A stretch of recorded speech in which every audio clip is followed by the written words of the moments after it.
You weren't taught a myth, you were denied a manual. For centuries, Thoth has been filed under legend, while his operating system sat in plain sight.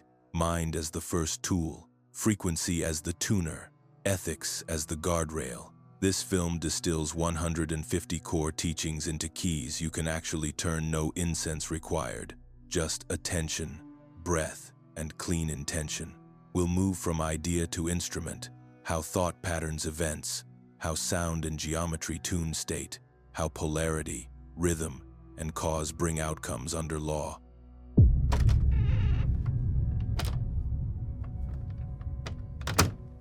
You'll learn to read symbols as maps, names as access codes, and time as a spiral you can navigate, not a line dragging you. Initiation isn't a ceremony, it's repetition done right. If you felt there must be a method beneath the myths, you're not wrong, you're early. Keep your mind open, your posture steady, and your pen ready. We're going to tune, test, and embody, then build together. You think reality happens to you. It happens through you. All is mind isn't a slogan, it's the first lever. Perception isn't a camera, it's a lens grinder, shaping what it sees by how it looks. Hold a belief long enough, and the world arranges itself to agree. You notice what fits, miss what doesn't, and call the residue fate. Attention isn't free time, it's a sculptor's hand. Where you place it, matter gathers opportunities, patterns, and people that rhyme with your stance. This is why the day you decide to study a thing, it appears everywhere. It isn't magic, it's selection, and it cuts both ways. If your inner narrator whispers that life is stacked against you, your eyes become expert witnesses for that case. If it whispers that you can learn, you start seeing handles where others see walls. All is mind means you are not a passive tenant of your life. You're the editor at the desk, accepting or rejecting drafts before they go to print. Before we manifest, we measure, sit for 60 seconds, and watch the minds. Weather without editing, call the storms by name, worry, replay, prediction, and notice how naming loosens their grip. Now, try a micro-experiment. In your next conversation, carry one question like a tuning fork, what is actually here, and see how that single line alters your tone, your timing, your choices. You'll feel the click of authorship in small ways first. An email sent cleanly, a breath that prevented a spiral, a word that softened a room. Small is the doorway. Step through it, and the hallway lengthens. Some initiatory drills are too candid for YouTube. Get the uncut field notes in our free newsletter at the link in the description. For a limited time, enter your email to receive an ebook copy of our book at no cost, so you can apply this work now. Belief is not a private hobby. It is the policy your nervous system enforces without debate. If a quiet line in you says, "I am late to life," the eyes scan for proof, the jaw tightens, and you miss invitations that don't fit the story. Edit the line, and the searchlight moves. This isn't magical thinking. It's cognitive economy. The brain saves energy by filtering for expected outcomes. Change expectation, change filtration. That's why clumsy affirmations flop when you try to jump from despair to delight in one sentence. The nervous system rejects what it cannot verify. Build a bridge it can walk, from "I'm lost" to "I can learn the next step," from "no one listens to me" to "I will make one precise ask today." Think of these as lawful increments. Each line you adopt cues a different search pattern, and the world returns what you asked it to look for. Imagination is rehearsal, not escape. When you picture a conversation with clarity, the light, the seat, the first sentence, the nervous system runs the drill and shortens the distance between now and then. Pilots and athletes do this because it works. Initiates do it because reality tends to take the shape of the most endless places. End of quote. Be sensed yet coherent image it's given. Coherence isn't loudness, it's alignment between want, word, and work. If you want clarity but speak in hedges and act in fog, the field reads your true order. More fog. Clean the order, state what you will do in one line, and then keep the appointment with yourself until your body believes you.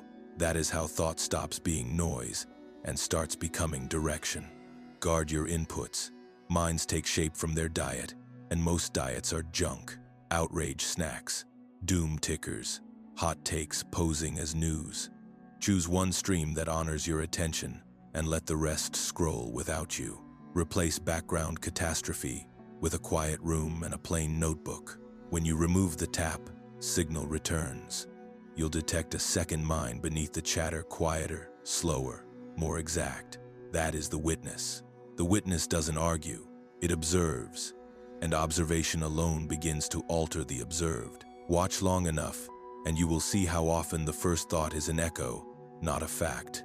Design your first 5 minutes. The state you choose on waking sets the day's aperture. Before the phone, breathe a slow box. Inhale, hold.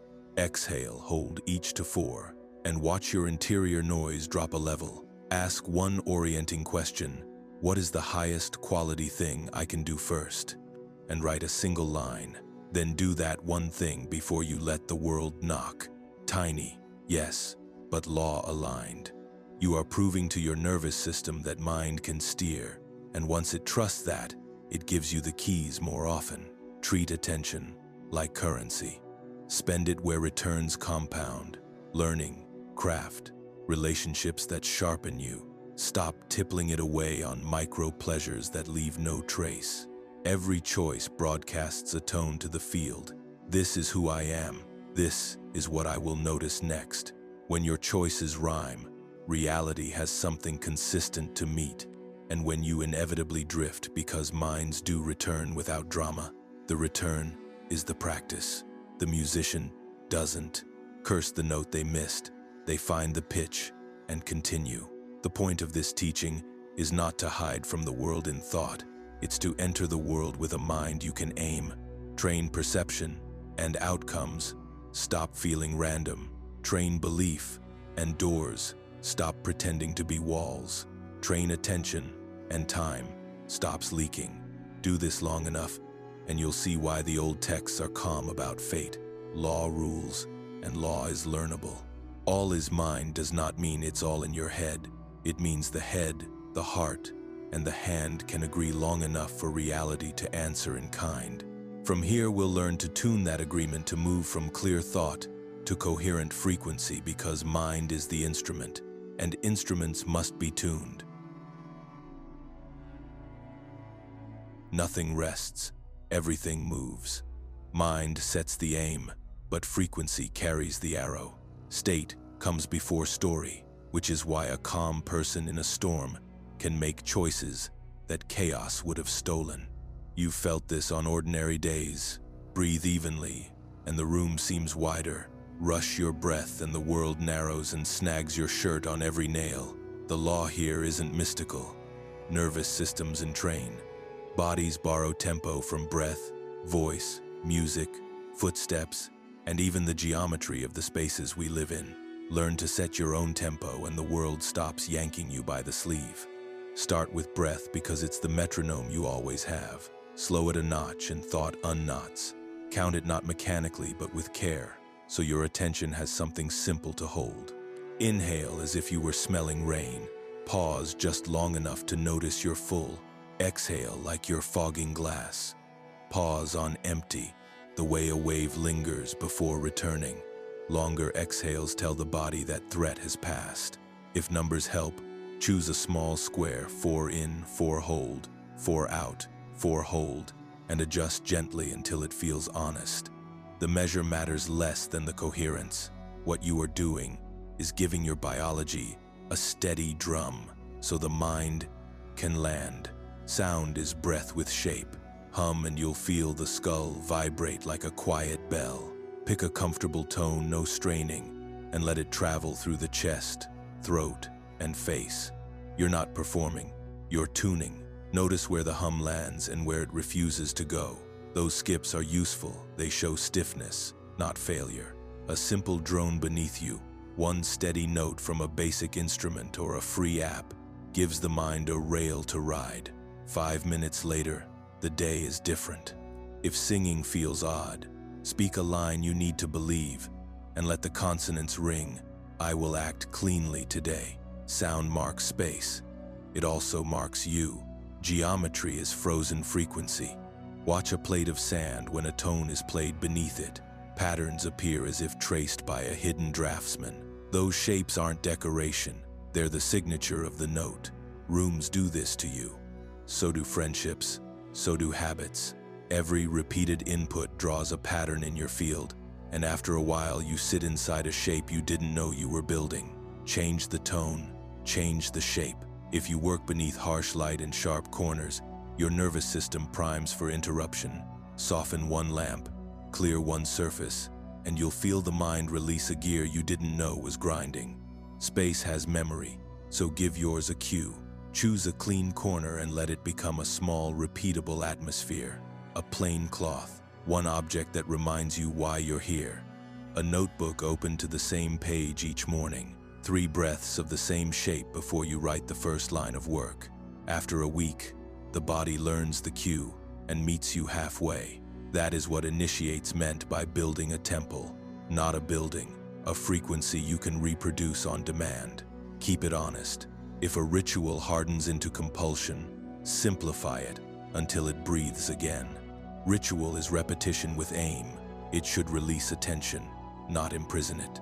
Frequency is also the tone of your choices. Coffee slammed versus water sipped. Headlines at dawn versus a quiet page. A crowded to-do list versus one decisive move. None of these are moral. They're tuning decisions. Pick a few that gently lower noise and raise signal, and keep them long enough to prove the difference to yourself. The field responds to consistency more than drama. It's better to hum for 4 honest minutes than to buy a gong you never touch. Coherence isn't a mood, it's the residue of small agreements you keep with yourself. You will meet days that refuse to settle. On those, don't force serenity.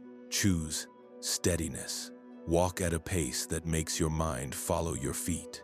Give your attention to one physical task and complete it properly. Wash the mug with both hands. Stack the plates in a clean arc. Say thank you in a full voice. Coherence is not only a breath, it can be built through exactness. When your hand moves cleanly, your mind remembers how. If you slip, start the sequence again without punishment. The return is the practice. A small tuning window in the morning and another in the afternoon will change more than you expect. 2 or 3 minutes of breath, 2 or 3 minutes of hum, one exact sentence about what you are doing next, and a room that supports it. If you want a sharper edge, add one measured silence. No input for the first 5 minutes after waking. Let your inner tone rise before the world's noise arrives. This isn't withdrawal from life. It's entering life with a signal the world can hear.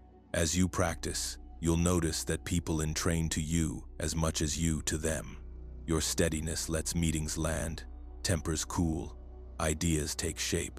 That's frequency doing what mind alone could not, carrying the instruction into rooms where words would have been argued with. You become a tuner without announcing it. You don't need anyone's permission to hum, to breathe, to simplify a corner of your world. You need only the decision to keep showing up at the same pitch until the pattern holds. We started with mind because aim matters. We add frequency because delivery matters. Together they form a pair. Thought choosing the path, tone laying the road. Keep both honest and your days stop feeling random. From here we move to the map's correspondences, names, and symbols, so you can read the shapes you're already sitting in and write your own without guesswork. Patterns repeat. From galaxies to fingerprints, the rhyme is older than language. As above, so below isn't a slogan, it's a reading protocol. Once you learn the pattern alphabet shape, ratio, rhythm, you stop treating symbols as decoration and start using them as instruments. The map is everywhere, from spiral shells to star charts, from river deltas to the branches in your chest. You're not being asked to believe. You're being asked to observe. Correspondence means scale doesn't cancel law. The tide moves the shore. Your breath moves your mood. A city grid sets the tempo of thought. So does a desk covered in half. Decisions. Triangles tend to focus. Circles tend to hold. Squares tend to stabilize. Spirals tend to evolve. Notice how rooms with low ceilings and hard angles make conversations short. Notice how an open curve invites the sentence to complete itself. Geometry is etiquette before it becomes maths. Learn the manners of shapes and you can stop fighting rooms and start arranging them to help you think. Numbers, in this stream, aren't lucky tokens. They're jobs. 1 gathers and points. 2 creates tension and choice. 3 reconciles and gives direction. 4 builds and bears weight. 5 adapts and explores. 6 harmonizes. 7 cycles and marks a gate. 8 balances and scales. 9 integrates and closes the loop. You don't need a chart on the wall to feel this. You already do. 1 clear decision creates focus. 2 options pull you into comparison. 3 offers a path between. 4 demands structure and scheduling. 5 handles change without panic. 6 finds the cord that holds. 7 returns on time. 8 weighs and redistributes the load. 9 integrates lessons and makes room for the next cycle. Symbols compress instruction. A good emblem is a sentence you can see. The yank is not a trinket. It pictures continuity, horizontal life meeting, vertical spirit, breath crossing duration. The caduceus teaches polarity braided toward balance. 2 currents climbing a staff, tension held by rhythm. When you carry an emblem with understanding, you're not wearing belief. You're carrying a reminder that alters micro actions. That's the test. If a symbol doesn't change your behavior in small, specific ways, it's just jewelry. Names are keys. In the old language, the wren was a vector. To know the name was to know the root. Your given name has a tone. Your chosen name's roles, vows, projects carry instructions into action. Call a project maybe and watch it fade. Call it deliver in 12, and the calendar tightens around it. This isn't superstition, it's alignment. Language talks to the body. It tells your hands when to move. If you say, I should, the body stalls. If you say, I choose, the body prepares. Change the verb, change the posture, change the day. Write your own flight plan. The funerary texts read like checklists because they were passwords at gates, orientation lines, reminders of identity when the scenery changed. Build a living equivalent for the crossings you do every day, sleep to waking, noise to focus, fear to clarity. 1 page, same spot, each morning. At the top, the name of the day's aim. Beneath it, a small glyph you draw the same way each time, 3 strokes that mean begin clean. Then, a single sentence you will keep, spoken aloud so the body hears commitment. By night, mark 1 proof that you kept it. Over weeks, the page becomes a map of how you move. Read rooms before they read you. Doors facing each other accelerate conversations. A long corridor without a bye-bye and common saya. End, a long pause swallows nuance. A table too wide makes agreement expensive. Clutter multiplies micro decisions and taxes the mind. You won't always choose the architecture, but you can add 1 curve, 1 plant, 1 lamp, 1 clear surface, small edits that change the field you're standing in. The principle is simple. Shape supports state. You knew this as a child when a blanket over 2 chairs became a sanctuary. Treat language like a blade you keep oiled. Retire phrases that cut you. I'm bad with names. I never stick with things. It's just how I am. They're not modest. They're curses. Swap them for sentences your body can verify. I learn names by use. I finish 1 small thing daily. I am updating. Speak this way in private, and your posture changes in public. People will call it confidence. It's correspondence between word and act. If you feel the pull to turn this into a museum of meanings, pause. The point is not to collect sigils. It is to design shorthand that returns you to aim, rhythm, and law. Make one mark that belongs to you, 3 lines that only you know how to read, and put it where your hand lands before the phone. That is your start signal. Touch it and begin. The symbol becomes a switch because you make it one. As above, so below, gives you permission to look for rhyme instead of noise. Find the small spiral in your breath, and you can trust the larger curve of your year. See how a pair of opposites braids into a third, and you'll know where to stand when tension rises. From here, the work turns to the hinge itself, polarity and transmutation, the craft of moving along a line without fleeing either end. The map is not to be admired, it is to be walked. Polarity is the hinge that lets you move without breaking the door. Every force has 2 ends, hot and cold, push and pull, noise and silence, and most trouble comes not from the poles themselves, but from getting stuck at one edge and mistaking it for the whole. Transmutation is the craft of sliding along the line on purpose. You don't deny heat, you use it to boil, then you cool to set. You don't fear your anger, you learn what it points at, then shift it into the clarity required to act cleanly. This is not pretending, it's engineering state, so that will, word, and work can agree. Begin by locating your coordinates. What is the dominant tone right now? Fear, hurry, fog, spike. Don't moralize it, measure it. Say it out loud in one short line so the body can hear the diagnosis. I am keyed up, or I am dull, or I am braced. Naming moves you from being the weather to reporting it. Now choose your opposite intelligently, not theatrically. If you're at panic, you don't jump to bliss. You aim for steadiness. If you're frozen, you aim for warm momentum, not frenzy. The spectrum is long and honest. Walk it a few inches at a time, and you'll arrive faster than a leap you can't sustain. The hinge lives where breath, posture, and language meet. Lengthen the exhale, and the body releases a fraction of threat. Drop the shoulders 1 notch. Let the jaw unhook. Widen your gaze to take in the room's edges. Replace the blunt, global grievance. Why is this always happening to me? With a directional question. What is the next clean move? Your physiology and your phrasing are not side notes. They are the handles on the slider. Pull both, gently, and you will feel the floor under you by degree. Here is a 90-second transmute you can run anywhere.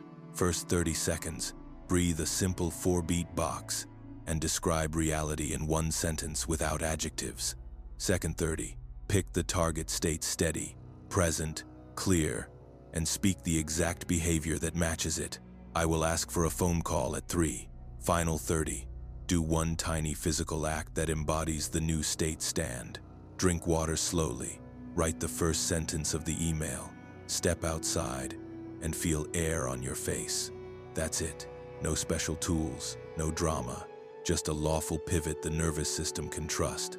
Log 1 line before and 1 line after. Your training proof. Resist the urge to suppress. Polarity work is not pretend it's fine. It's use what is here. Anger is a heat source. You can strip paint with it, or you can weld with it. Fear keeps you from stepping into traffic. Unexamined, it also keeps you from stepping onto stages. The rule is simple. Move toward the state that increases your range and your reliability. If the shift makes you smaller or sneakier, you missed the hinge. Try again with a gentler aim. Somatic toggles help when thought is slippery. Run cold water over your wrists to signal safety. Push a wall to remind your arms they are strong. Walk deliberately slower to tell your legs the ground is holding. Squeeze your hands tight and then release to reset grip. Tidy. 1 small surface for 5 minutes to prove completion is possible. These are not hacks. They are honest signals to an honest animal. The mind follows a body that has found its footing. Cognitive toggles matter too. Swap, always divided by never, for numbers and deadlines. By 4, I will have sent a 2-sentence proposal. Break global dread into a single ask to a single person. When the story tries to widen the lens to your whole life, narrow it back to the next lawful act. Language is the track your state rides on. Lay it with care, and you will notice the cart stops derailing. You will see this most clearly in conflict. Meet force with force, and the hinge locks. Meet force with informed softness, and the door swings where you need it. Softness here is not capitulation. It is control of timing and tone. A simple line, "I want the same outcome. Can we pick the cleanest route?" shifts a fight into a decision. If you're facing a performer of escalation, lower your speaking volume and shorten your sentences. The room will often come to meet your pace. If it doesn't, you still kept your side clean, and clean footing lets you choose the next move without the fog of retaliation. Creation obeys polarity as well. There is a time to seed, and a time to surge, a time to gather input, and a time to ship. Over electric days, constant pushing, no listening produce brittle work and brittle people. Over magnetic weeks, endless research, no decision produce beautiful folders and nothing in the world. Alternate, on purpose. Pair a listening morning with a doing afternoon. Pair a quiet, receptive week with a committed launch window. Your calendar becomes a transmutation device. Left foot, right foot. Inhale, exhale, receive, deliver. Neutrality is not apathy. It's a landing pad between swings. You don't live there. You use it to see straight. Think of it as the flat spot on the wave, where you can read the beach. From neutral, you assign direction without the drag of drama. If you struggle to find it, borrow it from a friend who keeps theirs, from a page where you've recorded your aim, from a room you have tuned. Neutral shows up faster in prepared places. Guard the ethics of this work.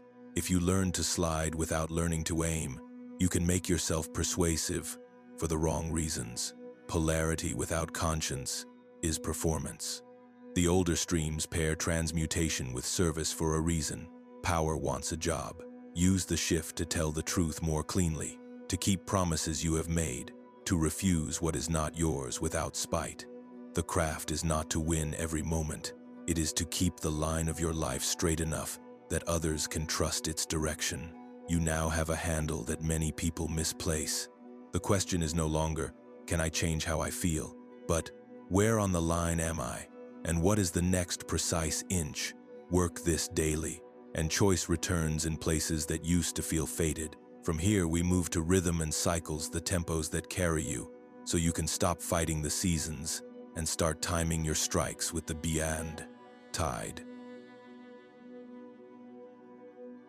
Polarity lets you move along a line. Rhythm tells you when to move at all. Life doesn't arrive as a straight corridor. It comes in pulses and waves, inhalations and exhalations, bright arcs and dim troughs.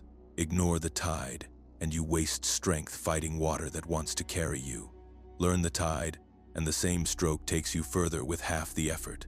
This is not laziness, it is law. Every system you belong to has a beat, your breath and heart, your sleep and hormones, the sun and seasons, the cadence of your household, the tempo of your craft and market. Coherence means you stop pretending you are above these clocks and start composing with them. Begin with the day, because you live there most. Mornings tend to hold clean attention, nights tend to hold reflection and release.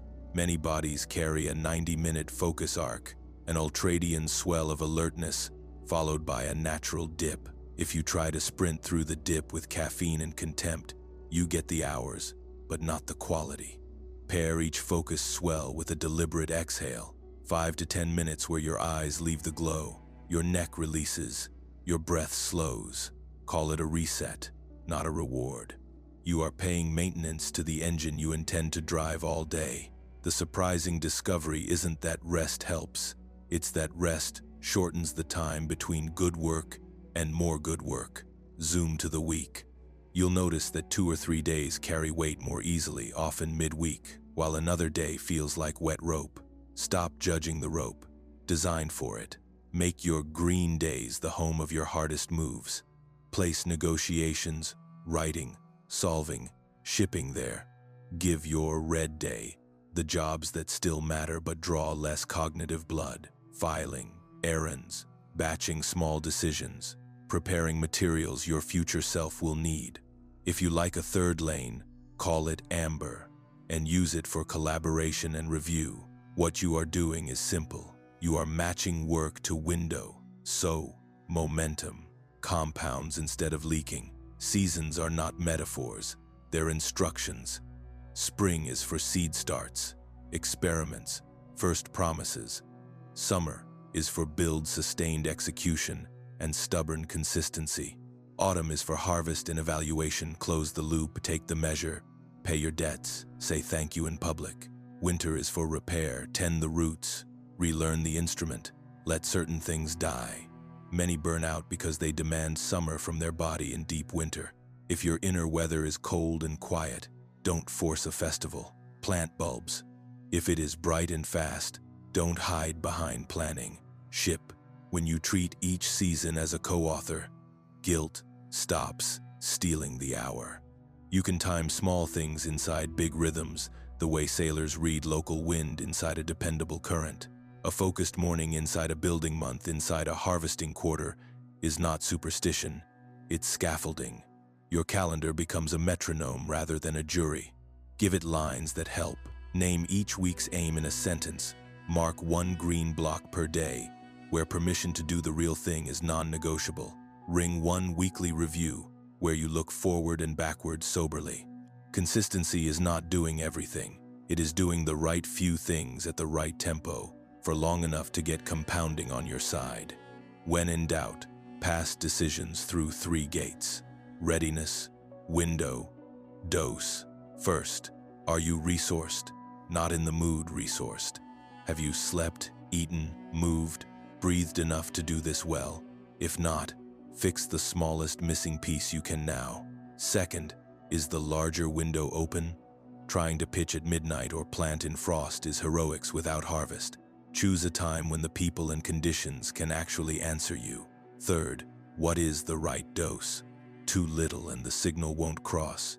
Too much and you trigger defense. A 2-sentence ask at 3 o'clock can land where a 12-paragraph manifesto at 9 in the morning cannot.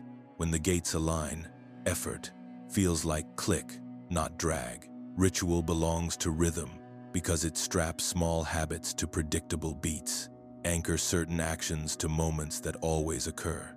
After the first coffee, write the one hard paragraph. After you close the laptop, take 3 breaths at the doorway to mark the end. On the train, scan your wins log instead of your feed. Friday at 4, send one thank you without angle. These are not charms, they are cues. The point isn't perfection, it's made. Easier recurrence. A cue you meet 9 times out of 10 beats inspiration that visits whenever it pleases. There will be days when nothing matches. Storms, sick children, failed servers, news that takes the air from the room. Rhythm does not promise control, it gives you a way back. On those days, reduce the ambition, keep the beat. Do the smallest version of the practice that keeps your thread intact. 1 honest email, 1 clean sink, 1 page of reading, 1 walk. The day may not become productive. That's not the point. The point is to keep the instrument in tune so tomorrow doesn't have to start from zero. Notice how relationships carry cycles of their own approach. Closeness, distance, return. Pushing at the wrong phase breaks trust that would have ripened if given a week. Projects do it too: ideation, divergence, convergence, delivery. Name where you are and behave like it. Don't demand answers during divergence or change briefs during convergence. Rhythm is respect for biology, for craft, for other people's clocks. Respect keeps friction from eating the work. This law frees you from the religion of hustle and the superstition of luck in one move. You don't have to grind when the tide is out, and you don't have to pray when the tide is in. You have to read and act. When you do, energy stops drowning in poorly timed effort and begins to stack. Wins arrive closer together because you place the strike where response can actually meet it. That is how momentum feels. Not frenzy, but an ease that looks suspicious to the unpracticed. Keep a simple rhythm log for a month. Each evening, mark the window when your mind carried naturally, the moments you forced and paid for, the decisions that landed because you waited half a day before making them. Patterns will out themselves. Once you see them, stop negotiating with them. You are not less free for obeying a tide table. You are more free because you can choose when to sail and when to mend the net. Rhythm is the bridge between inner state and outer result. Polarity gave you the hinge. Cycles give you the engine. Next, we move to the law of cause and effect sovereignty without superstition, where you'll design clean intentions, test them like a craftsperson, and let timing turn into proof. Chance is often law wearing a mask. We call it luck when we can't see the variables, but variables don't stop shaping outcomes because we missed them. Sovereignty means you stop bargaining with fate and start designing experiments. Not control freakery responsibility. You choose a clean aim, act in alignment with it, and accept the data that returns without sulking or superstition. Rhythm gave you timing. Now you ask the world a clear question with your behavior and read the answer as instruction, not as insult. Start with one line, not a paragraph, a line. By 4 p.m., I will send a 2-sentence proposal to Mara. Clarity collapses wiggle room. Then check congruence. Do want, word, and work rhyme. If you want the proposal but your calendar says meetings and your body says dread, you don't have an intention, you have a wish. Bring the 3 into agreement. Block the time. Run the breath that steadies you. Use language your body can obey. Will beats should by a mile, because will tells the hands when to move. Pre-mortem, before you move. Name the 2 most likely points of failure and make a tiny counterplan. I'll over-explain. I'll avoid the ask. Counter, 2 sentences only. Second sentence is the ask. That is the difference between hoping and designing. If you like ritual, keep it minimal and honest. 1 breath pattern, a hand on the desk to mark the start, a quick reread of the aim. Ritual here is a hinge, not a theater. Then act. Action is the experiment. The universe does not grade intentions. It answers behavior. Send the proposal. Make the call. Publish the post. Ship the small thing. This is not hustle for hustle's sake. It's how you turn an idea into a measurable signal. When you act, you ask a question that reality can actually answer. The reply, yes, no. Silence, not yet, is the effect. Read it. Debrief immediately and cheaply. 3 questions in a notebook you keep for proofs. What did I intend? What did I do? What came back?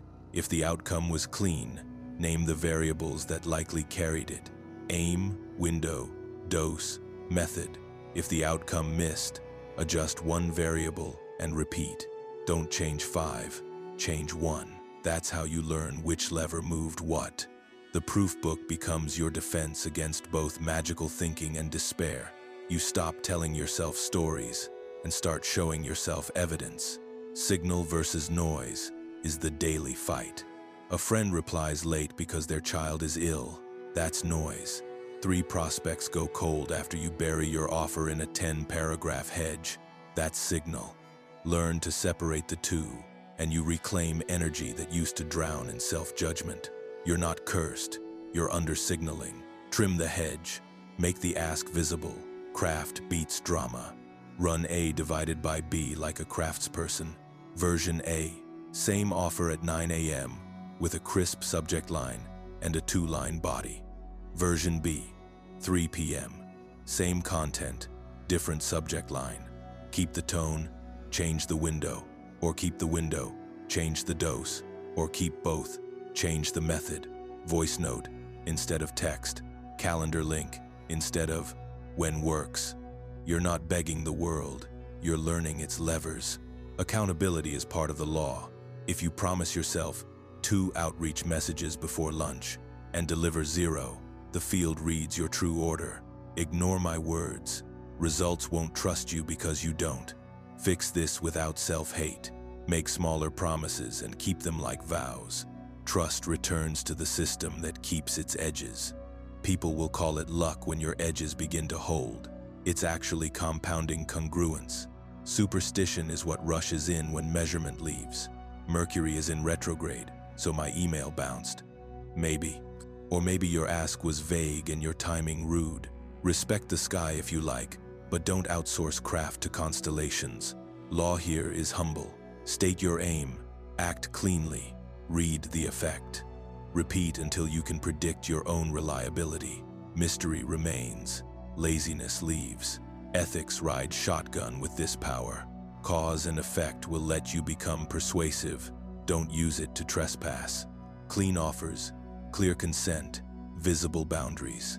If you can make a room say yes, your responsibility is to ask questions that won't make them regret it. The old streams warned about crooked use for a reason. Results obtained through manipulation come with debt. Keep your ledger light. Use this craft to tell the truth better, to refuse what isn't yours without theater, to build things you would let your name live inside. When nothing seems to work, reduce variables and widen the window.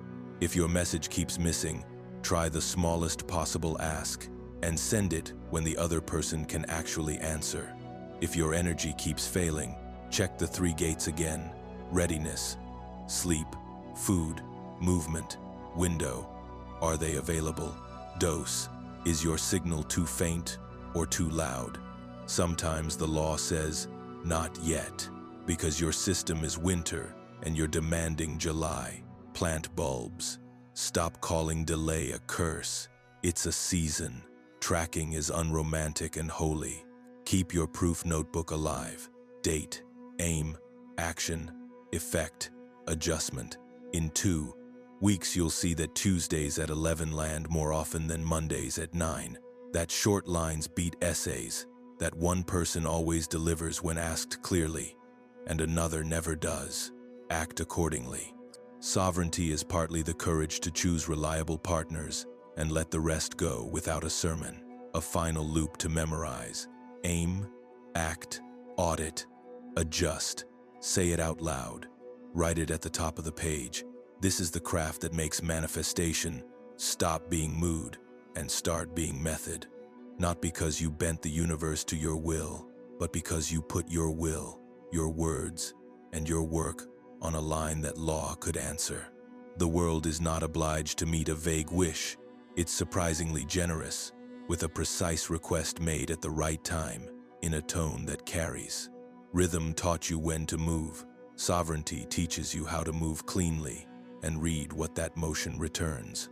From here, we turn to the creative currents inside you, electric and magnetic, giving and receiving, and learn to harmonize them so your offers don't just go out, they land and are welcomed.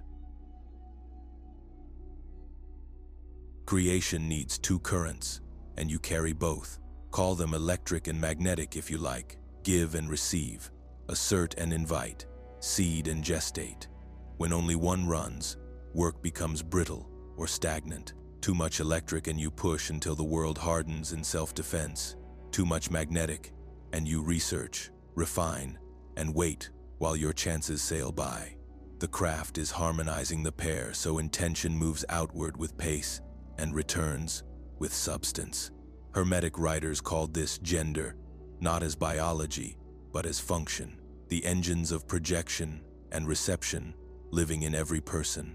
Master the mix and your offers stop sounding like demands, and your listening stops dissolving into silence. Electric moves in straight lines. It names aims, draws edges, makes the ask, ships. Magnetic moves in arcs. It listens, senses timing, receives feedback, lets an idea ripen. When they agree, you become both transmitter and receiver, a lighthouse that also takes weather readings. You don't broadcast at full volume into a quiet room. You tune the room, then speak. You don't soak up every signal until you forget your message. You place the message, then open the window to hear what echoes back. The loop is the point. Out, in, refine. Out again, signal that learns. Test your defaults.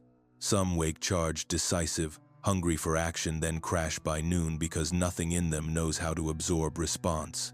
Others wake soft, perceptive, nuanced, then drift because nothing in them is willing to pick a line. You can feel which is you by the kind of mistakes you make. If your calendar is a parade of half-finished starts, you're likely over-magnetic. If your inbox is stacked with cold rejections and you're exhausted from pushing, you're likely over-electric. Diagnosis is a gift, not a sentence. It tells you which current to recruit today.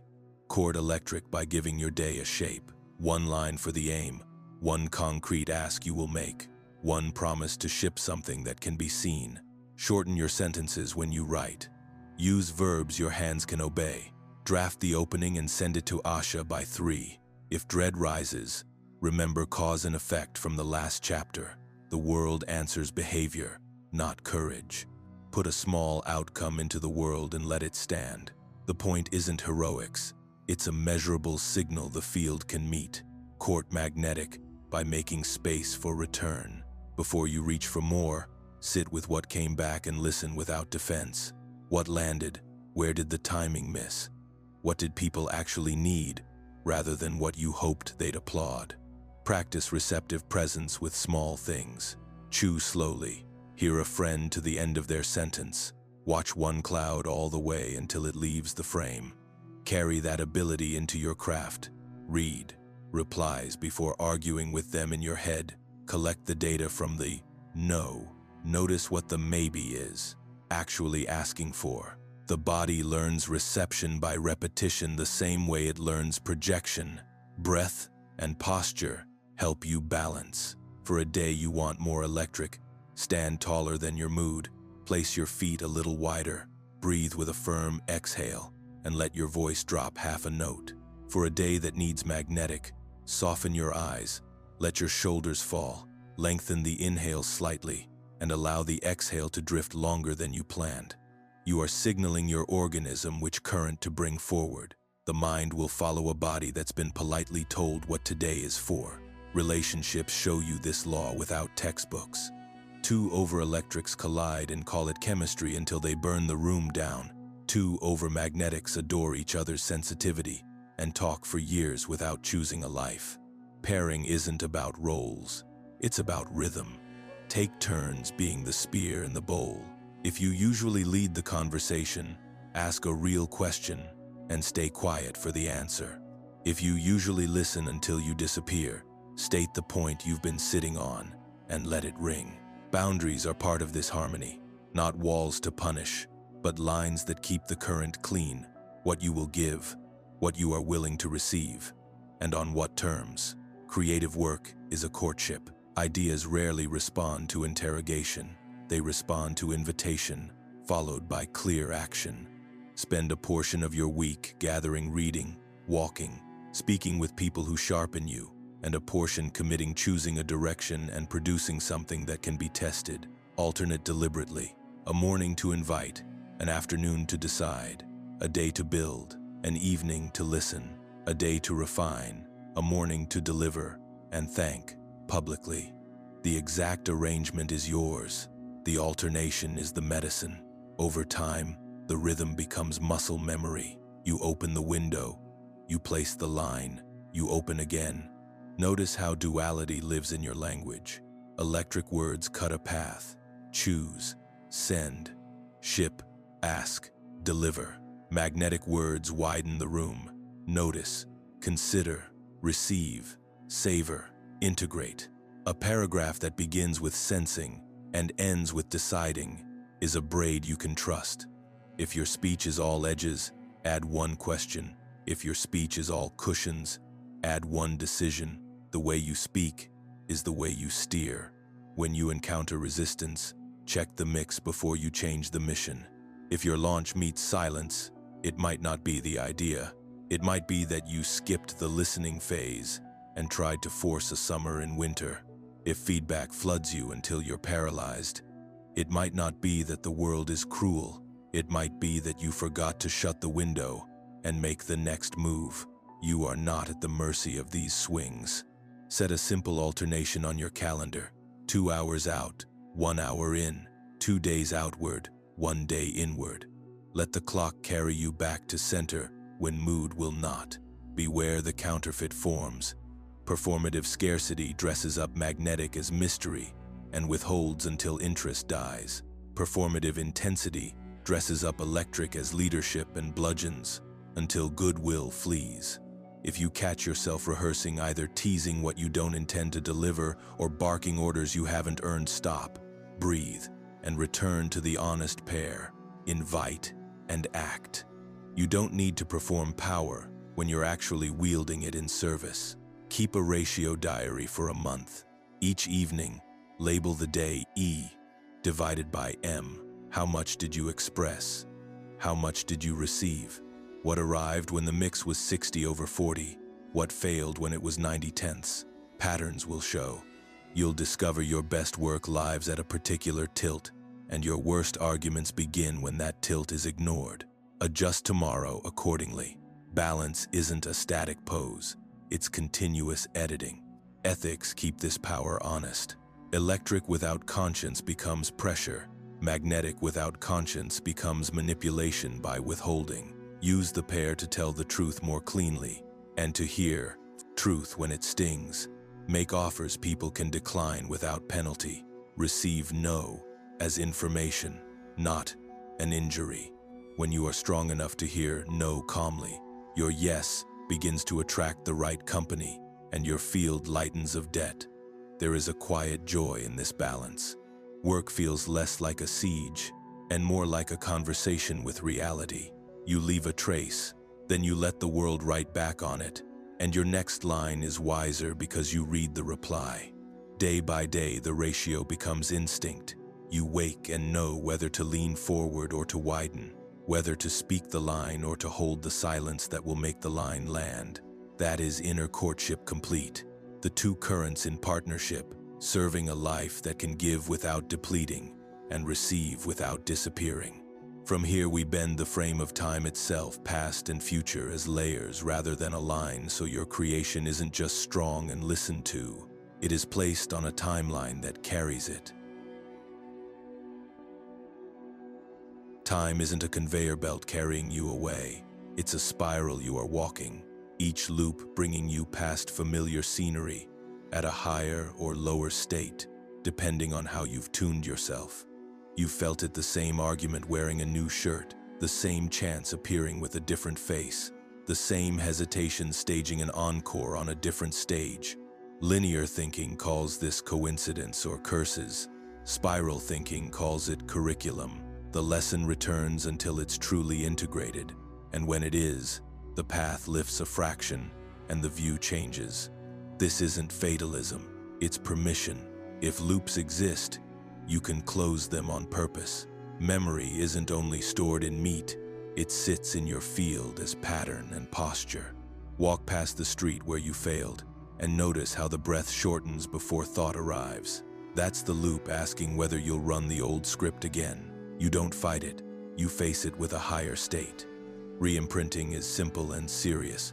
Brings steadiness to where panic lived, clarity to where fog reigned, choice to where you froze. The brain will try to tell a film about the past. The body can edit the sound. Slow the breath, soften the jaw, lower the shoulders, widen the gaze, and stand where you once shrank. Name what you would do now, out loud, and feel the difference. Land. Do it 3 times, weeks apart, and the street becomes a street again. The future is not written, but it listens. You broadcast to it every day by the quality of state you rehearse. Imagination, you've learned, isn't escape, it's rehearsal. Future casting is a craft when you keep it honest. Sights, sounds, first sentences, followed by a real act today that rhymes with that image. The field trusts sequences, not slogans. If your future includes a calm conversation, rehearse the first question and send the preface email. If your future includes a strong body, rehearse the feeling of moving well and take the short walk before sunset. You are seeding the loop you want to meet on the next turn. Timeline hygiene is the maintenance you run so stale or hostile loops stop hijacking your day. Keep a spiral log for a month, 3 lines in the evening where you mark a repeat you spotted, the hinge you chose, and the small proof that the state shifted. Patterns will emerge. Tuesday morning always pulls you towards avoidance. Late night scrolling guarantees a foggy dawn. A certain voice inside you uses the same phrase before you abandon yourself. Once named, these are not monsters, they're handles. Use them. Move the conversation to a kinder hour. Put the phone to sleep in another room. Replace the sabotaging phrase with the sentence your body can obey. Spiral work is not spectacle. It is the discipline of small elevations. The Hermetic streams spoke of gates and guardians. The Egyptians wrote checklists for thresholds, as if airports stole their format.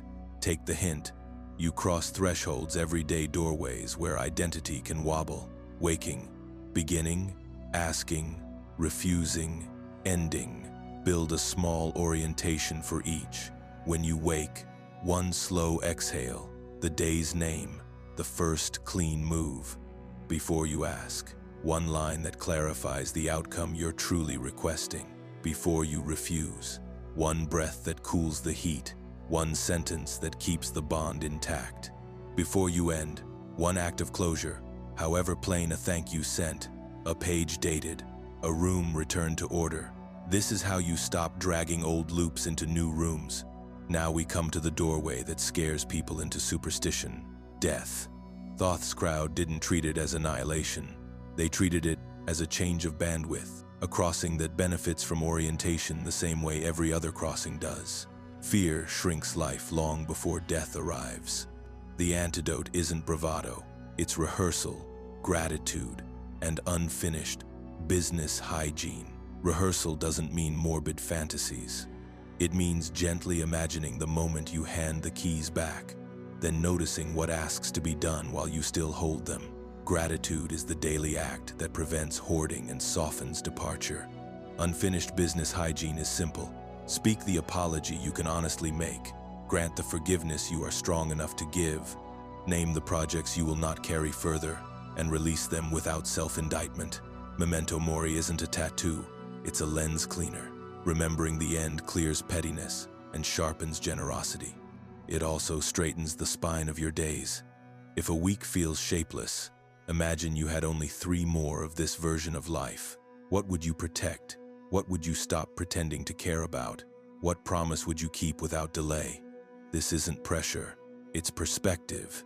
Death as passage frees you from the theater of later and returns you to the practice of now. Orientation for the crossing itself is practical. Keep a page quiet, private, where your name, your aims, and your thank yous live. Update it sometimes, not as a superstition, but as a kindness to your future self and your people. If you face a medical procedure or a winter of the soul, sit with someone steady and say what you're grateful for, what you wish to finish, and what you release. You'll feel the fear change its shape from a fog to a lake you can row across. Many who have brushed the edge report a similar surprise. The mind panics, the awareness expands, and the love they practice daily is the only currency that travels. The teaching isn't to chase death, it's to stop pretending you're exempt from thresholds. Every identity you outgrow dies a little, and your job is to cross without stealing power from the rooms you leave or the rooms you enter. This is why we have spoken about ethics as often as breath. When the loop lifts, you become more persuasive. Without guardrails, you can also become more dangerous. The correct response to growing power is growing responsibility, not performance. Spiral time also rescues you from nostalgia and despair. Nostalgia claims the golden age is behind you. Despair claims the good never was. Spiral thinking says the essence returns at a higher fidelity if you meet it with higher coherence. The friendship can renew at a wiser depth. The craft can reappear with cleaner discipline. The courage that flickered when you were 25 can return with less noise and more reach. Your job is to greet the return without the costume. Let the essence come back and give it a better room. If the thought of death tightens your throat, start small. Hold an old photograph without telling the old story. Breathe slowly until the body relaxes while you look. Say thank you to the version of you who survived what you no longer need to survive. Put the photograph down and do one clean act in the present, a message of care, a walk, a page. You have just closed a tiny loop and seeded a better one. Spiral time makes cause and effect visible across longer arcs, and death as passage makes meaning urgent. Without panic, together they return proportion to your days. You will stop spending months on grudges that don't deserve a mourning, and start investing mornings in practices that will matter on the day you hand the keys back. From here, we seal the work with initiation and inner alchemy. We set guardrails, so power doesn't rot into ego. We recover signal from what was buried without falling for paranoia, and we scale coherence from the solitary to the shared, so culture bends toward clarity. Initiation isn't a costume, it's responsibility. The moment you know how mind aims, frequency carries, rhythm times, and law replies, the work shifts from collecting teachings to carrying them without leaks. Inner alchemy is the discipline of keeping your instrument tuned while you act self-observation instead of self-absorption, clean intention instead of performance, repetition with aim instead of ritual for show. Power begins when you stop waiting to feel ready and start behaving as if your word is already a bond. That is the passage, from admiring keys to turning them daily. Start with the mirror you can't lie to, the witness. You don't need a monastery to build it.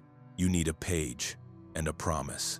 Each morning you write the name of the day's aim, touch the small mark you designed in part 4, breathe your even square, and state one lawful act you will keep before noon. Each evening you record 3 lines only: what you intended, what you did, what the world returned. You are welding word to work. It isn't glamorous, which is why it works. Over weeks, the witness becomes a quiet companion who spots drift early, trims exaggeration, and returns you to the chime you set. Initiation is consistency under ordinary pressure. Emotions stop being enemies and become materials. Shame becomes a signal to repair a bond, not a swamp to drown in. Envy becomes proof that a possibility is alive nearby. Bless it, study it, build your version. Anger becomes heat. You shape into clarity, as you practiced in part 5. Fear becomes a boundary tutor and an honesty test. The furnace for all of this is ethics. Without a clean crucible, alchemy turns into theater, and theater collapses under its own props. Ethics here isn't a poster, it's operational. Clean will, clear consent, true cost, service that doesn't rot into saviorism, humility that keeps learning faster than it boasts. Law answers this tone more readily than it answers noise. Guardrails don't shrink you, they let you go faster without flipping the car. If you learn to speak with authority, pair it with the humility to be corrected. If you learn to be persuasive, pair it with the restraint to make only offers people can decline without penalty. If you learn to organize people, pair it with the discipline to place credit where the work actually happened. The older streams warned about crooked will because they had seen what happens when skill outruns character, charm over truth, spectacle over substance, influence that eats the hand that feeds it. Inner alchemy refuses that drift. Aim, act, audit, adjust, and never trade consent for speed.